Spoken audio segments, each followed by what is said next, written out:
Okay, we are live and recording. So, everyone, I just want to first off thank you for watching these Tirtha conversations with women at the top. And what do I mean at the top? Really, someone who's committed to creating and experiencing their career as their full expression. They've got to the top of their field, their game, their endeavor, and they have this vision and they can see. And it's so great when we meet fellow women who've committed and created a life of their own design.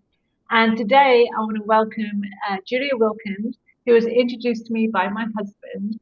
That is the connection we're going to get into. And not only is Julia, and Julia, you're going to share about you in a moment, not only is Julia a living, breathing artist in New York City, I mean, how cool is that?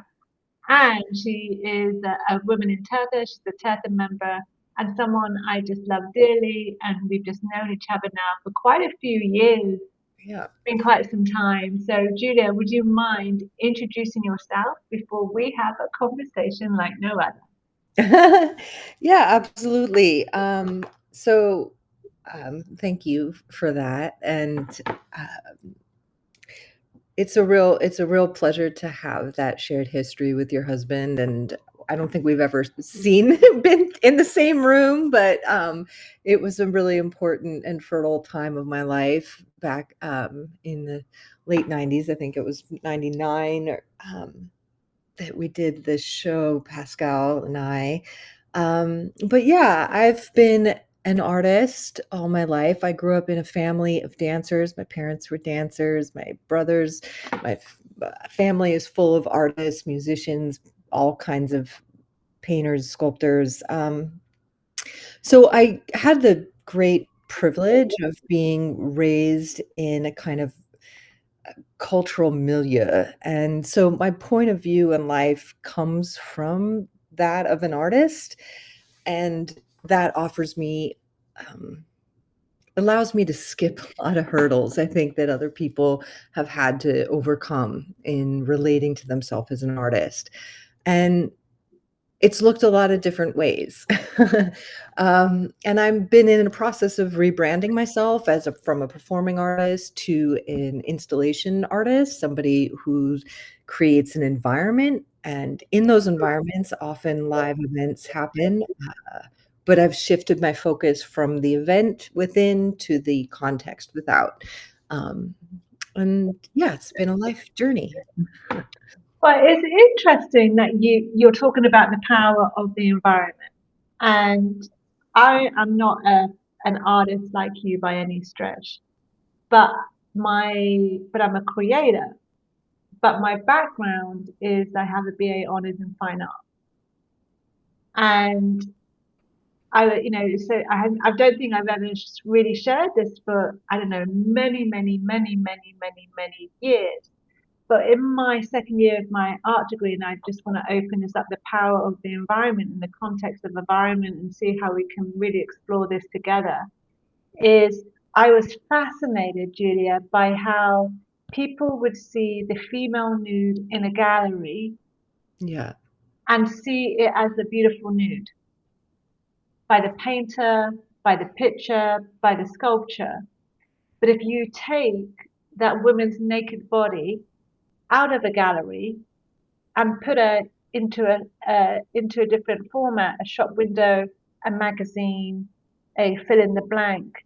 And she's not in the context of a gallery, she's not in the context of nude, she's now naked. There's a whole different relationship to that female and how you see her. And I'm just curious for you, like based on that, how did you start getting yourself interested in the power of an environment? Okay. Yeah, I got tripped up. I have so much to say on the on the subject of nudity versus nakedness and Me too. how we relate to that in the I tested it. I was naked in shop windows, naked in art galleries. I mean, I lived and breathed this thing as a woman to actually get the experience of what it was like. So we can go anywhere on this conversation. Here we go. Where do you want to go? Yeah. Um, Yeah, I'm getting really sidetracked by that, but the question is actually Yeah, about my relationship to context and yeah, how that defines our experience of something. yeah, And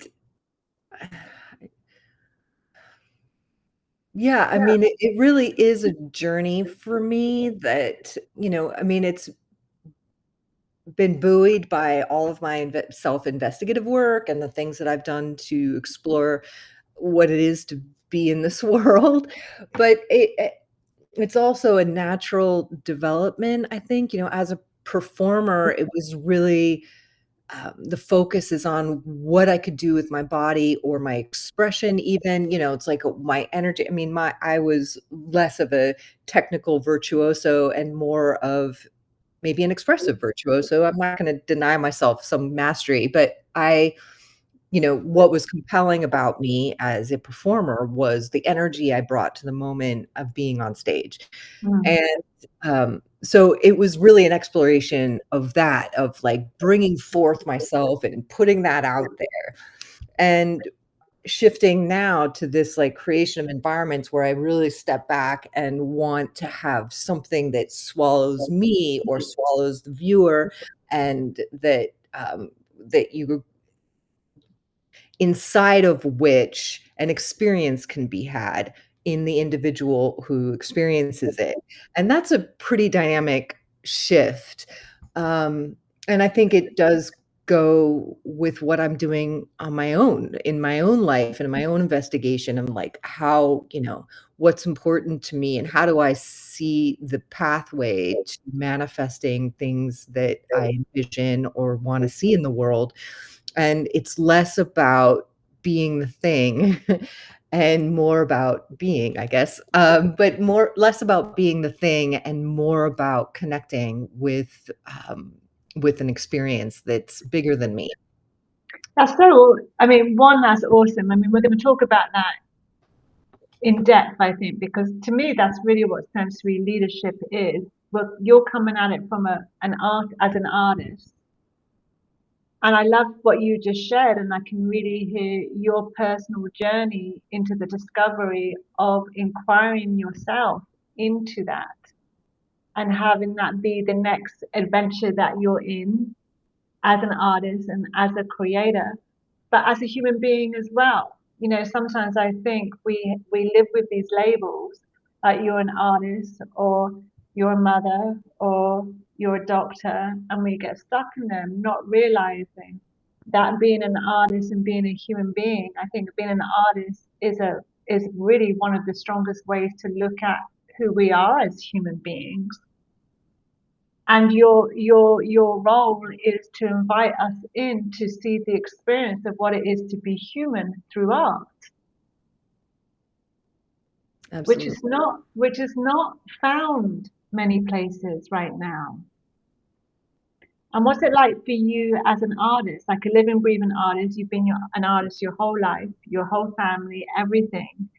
What's it like now for you at this stage in life? You're in Brooklyn, Mhm. in the cool part that no one knows about, and you've been in New York for what, for years. But what's it like for you now as a living working artist?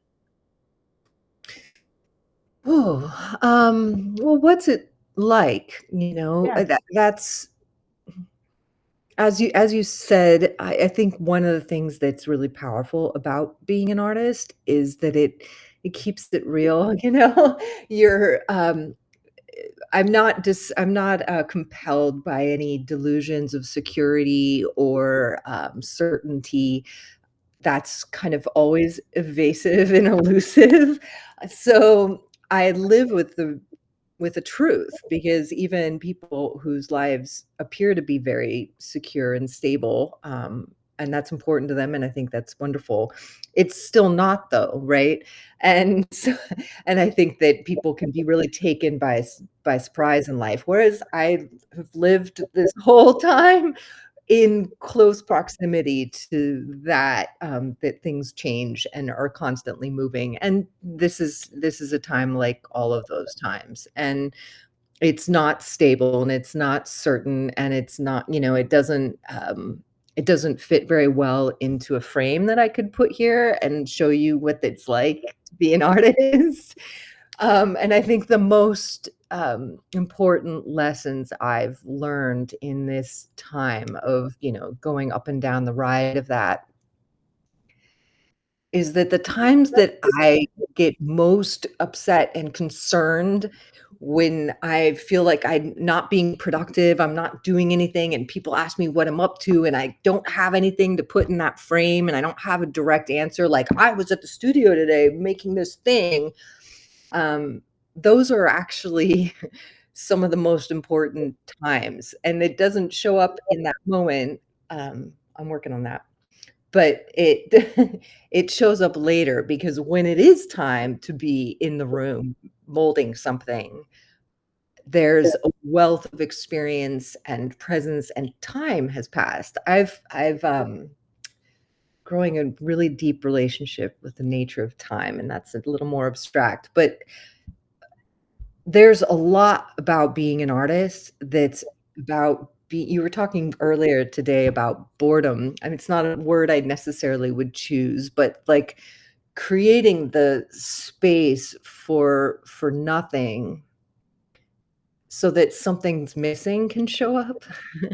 And, like, what would I put in that place? Like, there's an itch, and that, like, uncomfort and that something's missing itch can only be found when you stop, and so that's I think the most important thing is to really respect the down times, the times when I'm questioning everything and doubting my, um, validity as an artist, and at those times, it's a label, and I just stand by it like a poster. I just hold it, and I say, "I'm an artist.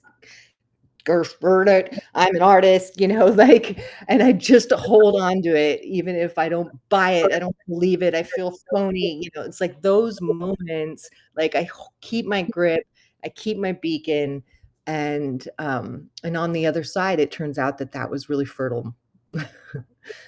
Yeah, there's sometimes how I call that is sometimes you've got to go under and through it to come up and out. And there's so much expectation, Julia, on us to if someone says, "What are you working on?" We've got to have it worked out. We've got to have it thought out. We've got to have something to show. But when you're in the act of creating, and not just creating, but be in the process of your relationship to creation, which is so important, there's got to be room for the human experience.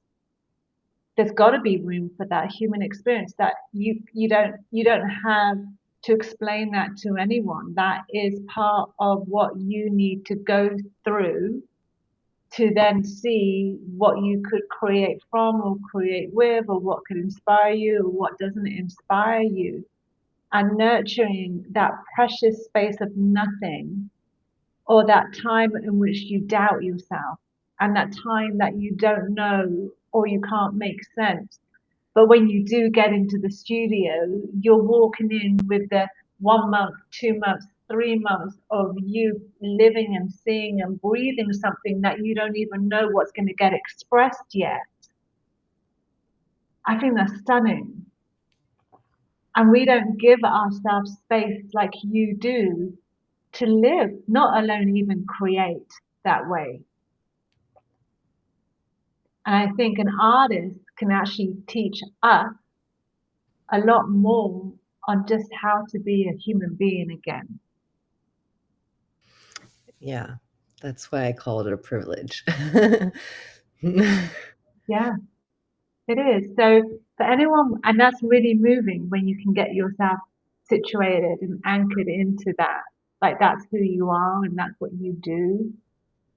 And then you have the courage to come and express something, create something. Because when you do, that is you getting expressed in whatever that way is, up for the world to see. So it takes much courage to be an artist, much courage, and very much more to live a life of an artist. So I just want to acknowledge you for that piece, and I hope you really get that. And if for those who are listening in, I can see Deborah, our creator, she's here with us. Hi, Deborah. Um, for anyone who's in that creative space and not knowing what's next for them, it could be someone who's transitioning, or it could be you just left your job, or it could be your children have just left the house and now you're in this empty nesting space.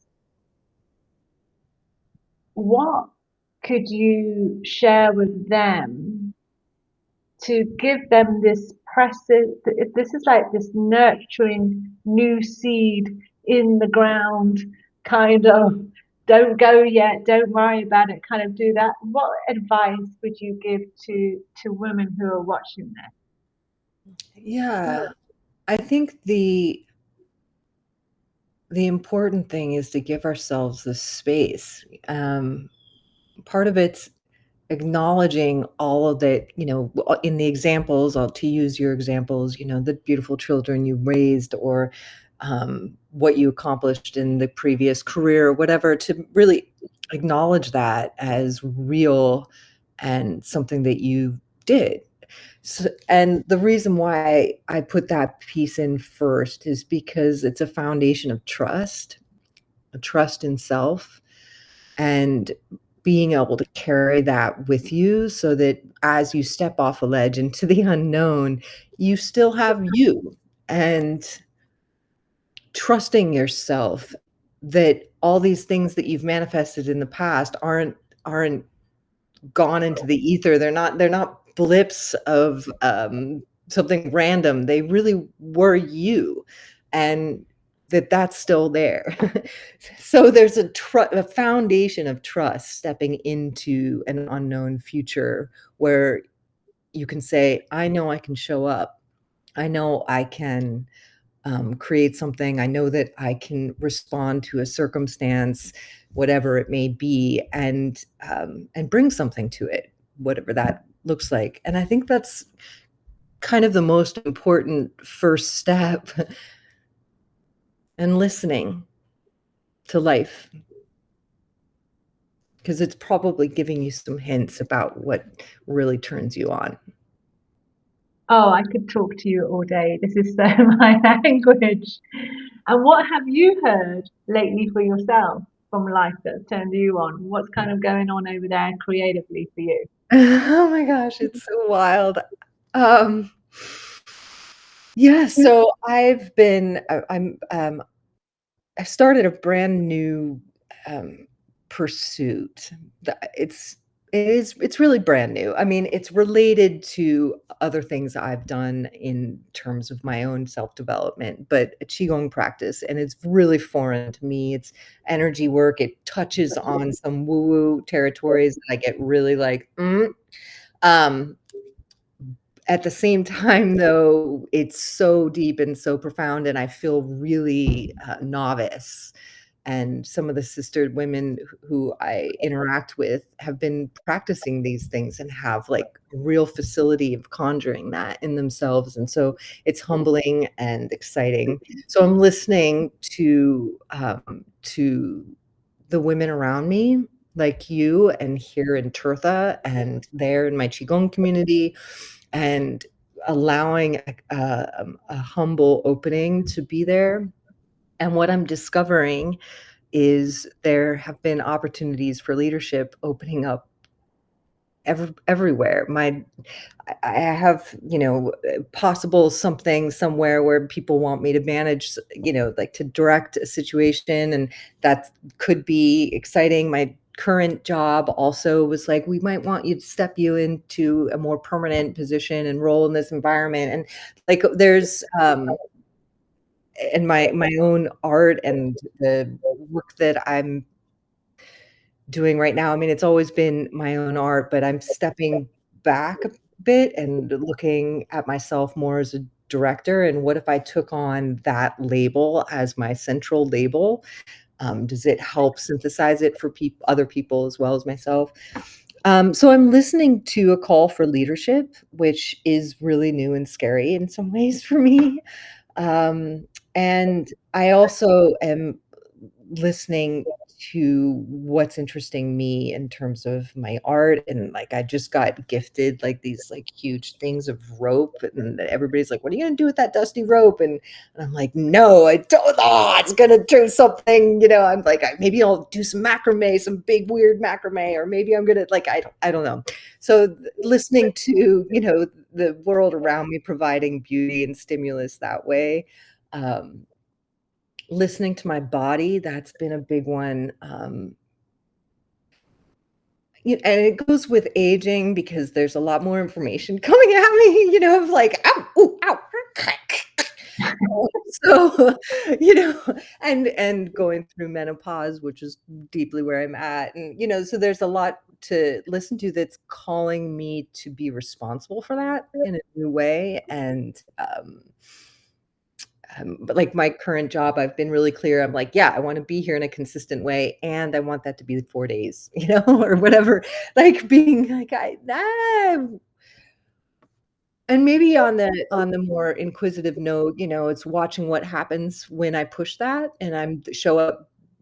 I keep showing, like I get on the wheel, and I'm like, oh, there's something to show up for, and I'm like running after that. Um, and I start losing touch, like there's some insecurity conversations that show up, like, and I start having paranoid reactions to conversations. I mean, these are all personal to me, not unique to me, but they're my thing. And uh, and just watching that and being like, oh, okay, when I start hearing that tape run, it's time for some quiet, or I need to step off this thing. So lots of listening. Yeah, and I really got the awareness of not just listening, but there's a deep awareness of oneself in relationship to what's going on. And you have this internal listening and you have this external listening happening together that you're navigating yourself in. It's really, you know what I'm saying? So I can hear the dance within, the dance without, and just seeing which one is doing it and then how to come together, right? Yeah. That's I mean, that's everything. I'm really, balance not as a point of arrival or some point of, stasis, but as a dynamic, living, activated thing, like, Yeah. that goes from within to without. Completely, and goes with that out to within. It's like this loop Yeah. that we can be in. And not many people have access to both, to come together to both. So I have one more question for you. And it's just curiosity, because normally when I speak to people, they're very clear about, oh, I wanna build this business, or I want to impact these people, or I want to blah blah blah in terms of their North Star. But I hear a different North Star with you. And I hear a North Star, and please tell me in your language, but I'm just creating here. Your North Star is to keep you free so you can create.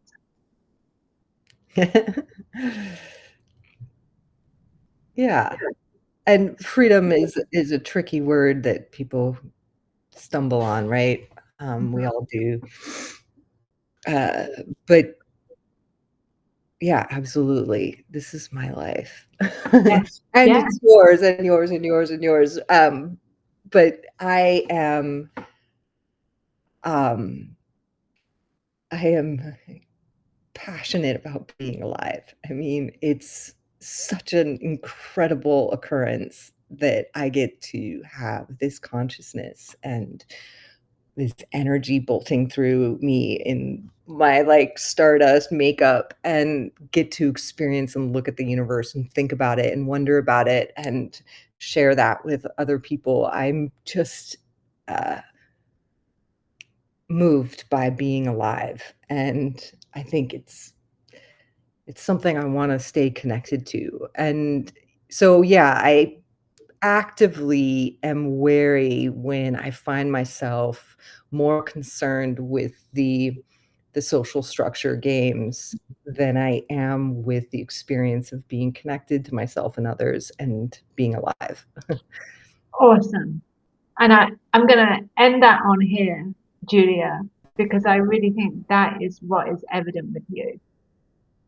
Thank you so much for this very brief conversation that could go on for hours. You know what I'm saying? I really could talk with you for a long time because there's not too many people that you get on a podcast with whose North Star is, am I actively being alive? If that's not inspirational, I don't know what is. Thank you so much for being my guest today. Thank you. Yeah, I'm going to end the room. Bye.